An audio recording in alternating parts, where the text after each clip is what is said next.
Hello and welcome to vital mathematics. आज जो मैं तुम्हें क्लास 12 के लिए दो क्वेश्चन दिए थे उनको जरा फटाफट करते हैं। जरा देखो ध्यान से, हमें ये दे के रखा है if A is a 2/3 matrix. हमारे पास एक मैट्रिक्स दे के रखा हुआ है 2/3 का, ठीक है। Such that A B and A B dash, अगर मैं ए इंटू में बी का मल्टीप्लाई करता हूँ और अगर मैं ए इंटू में बी डैश का मल्टीप्लाई करता हूँ तो ये दोनों की दोनों वैल्यू क्या है, डिफाइंड है या फिर एग्जिस्ट करती है।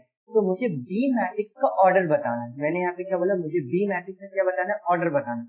तो जरा मुझे बताओ, अगर मुझे बी मैट्रिक्स का ऑर्डर बताना है तो क्या मैं इसको पी बाई क्यू मानूं? और अगर मुझे ए का मल्टीप्लाई बी से करना पड़ेगा, ध्यान से समझना है ना मैं तुम्हें क्या बोल रहा हूँ। तो हमारे पास ए वाले का जो कॉलम होता है, ठीक है, और जो बी वाले का रो होता है, ये दोनों के दोनों इक्वल होने चाहिए क्या? मैंने बोला जी हाँ। तो ए का हमारे पास क्या देके रखा हुआ है, 2/3 मैट्रिक्स, और बी का हमारे पास क्या देके रखा हुआ है, पी बाई क्यू। तो मैं क्या बोलूंगा कि इसका जो हमारे पास कॉलम देके रखा और इसका रो देके रखा ये इक्वल होना चाहिए। तो यहाँ से हमें समझ में आ गया कि p की वैल्यू कितना होगा, तो p की वैल्यू हमारे पास 3 होगी। समझ में आ गया? वैसे ही मैं अगर बोलता हूँ कि b वाले का मैट्रिक्स p बाई क्यू देके रखो, तो b डैश का मतलब क्या होता है? b डैश का मतलब होता है ट्रांसपोज निकालना। और जब हम ट्रांसपोज निकालते हैं तो रो को हम कॉलम में लिख देते हैं या फिर कॉलम को हम रो में लिख देते हैं। तो क्या अगर मैं b डैश लिखूं तो क्या इसको हम q इंटू p लिख सकता हूँ? जी हाँ, बिल्कुल सही। फिर मैंने क्या बोला कि अगर मेरे पास, ध्यान देना है ना, a multiply by b dash भी एग्जिस्ट करता है, तो a का ऑर्डर क्या देके रखा हो, ये देके रखा हो 2/3, और b का ऑर्डर क्या देके रखा हो, b डैश का ऑर्डर क्या देके रखा हो, ये देके रखा हो q इंटू में p। तो यहाँ पर भी अगर ये वैल्यू हमारे पास एग्जिस्ट करती है, ध्यान से समझना, तो ये ए वाले का जो कॉलम है और बी डैश वाले का जो हमारे पास रो है, ये दोनों इक्वल होना चाहिए। यानी हमारे पास क्यू की वैल्यू भी कितनी आ गई, 3 आ गई। तो इसका आंसर क्या हो जाएगा, इसका आंसर हो जाएगा 3/3 मैट्रिक्स। ठीक है, आसान सा क्वेश्चन था, थोड़ा सा लॉजिक लगाते तो आंसर निकल जाता है। आगे बढ़ते हैं। ये क्वेश्चन देखो, मुझे ऐसा लगता है कि ये क्वेश्चन क्यों ही दे दिया है इन्होंने, ठीक है। ये इतना आसान क्वेश्चन है, पूछो मत। हमारे पास ये एक मैट्रिक्स दे के रखो, इसको हमने दो मैट्रिक्स के फॉर्म में कन्वर्ट किया, p प्लस में q। इन्होंने बोल के रखा कि p वाला जो है ये हमारे पास सिमेट्रिक मैट्रिक्स है और जो q वाला है वो क्या हमारे पास q सिमेट्रिक मैट्रिक्स।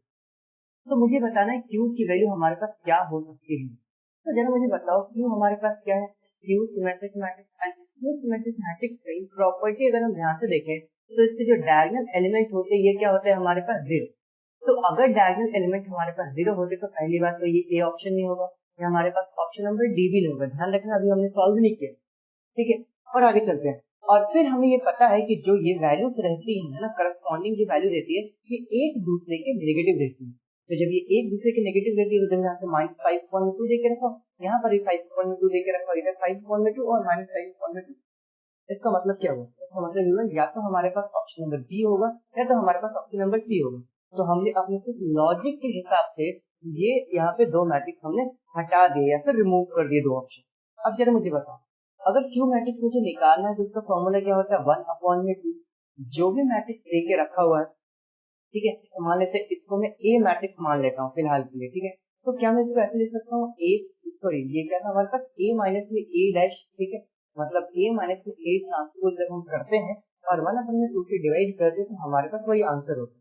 तो अब जरा मुझे बताओ ए मैट्रिक्स क्या देके रखा हो, ये देके रखा हो 2, 0, 5 एंड 4, सही है। ए डैश अगर मैं निकालूंगा तो ए डैश क्या हो जाएगा, तो रो को कॉलम में लिख दूंगा तो कितना आ गया 2, 0, ध्यान देना। और ये कितना आ गया 5 एंड 4। अब जरा माइनस करते हैं। तो मैंने क्या लिखा, q इक्वल्स टू 1/2, सही है। a माइनस में जब a डैश करूंगा, ढूंढ ध्यान से, a माइनस a डैश था, तो ये 2 माइनस में 2 कितना आ गया मेरे पास, 0, 0 -5, ठीक है। समझना, ये कितना आ गया -5, 5 माइनस में 0 कितना आ गया मेरे पास 5, और यहाँ पर 4 माइनस 4 कितना आ गया 0, समझ में आ गया। और जब 1/2 करूंगा तो मुझे यहाँ पे पता चल गया कि ये हो गया मेरे पास -5/2। अब ये ऑप्शन कौन सा है, तो ऑप्शन नंबर बी हमारे पास इसका सही आंसर हो जाएगा, और ये सी वाला क्या हो जाएगा, कैंसल। समझना है, ये मैंने माइनस से ही निकाल लिया। तो ये थे हमारे पास आज के दो क्वेश्चन, ठीक है। मुझे उम्मीद है समझ में आ रहा होगा। अगर समझ में आ रहा है तो तुम्हें लाइक करना है, समझ में नहीं आ रहा तो कमेंट करके पूछना है, ठीक है। और अपने व्हाट्सएप चैनल से जुड़ जाना है डेली क्वेश्चन करने के लिए। नेक्स्ट वीक से अपन थोड़ा सा पैटर्न को चेंज कर रहे हैं, ध्यान रखना है ना। अपन क्या करेंगे, कोई एक चैप्टर उठाएंगे, मैं तुम्हें चैप्टर बता दूंगा एंड उस चैप्टर को जितने सारे क्वेश्चन हो सकते हैं, तकरीबन 30-40 क्वेश्चन, ठीक है, मैं तुम्हें देने वाला हूँ एंड वो सारे क्वेश्चन सॉल्व करेंगे, ठीक है।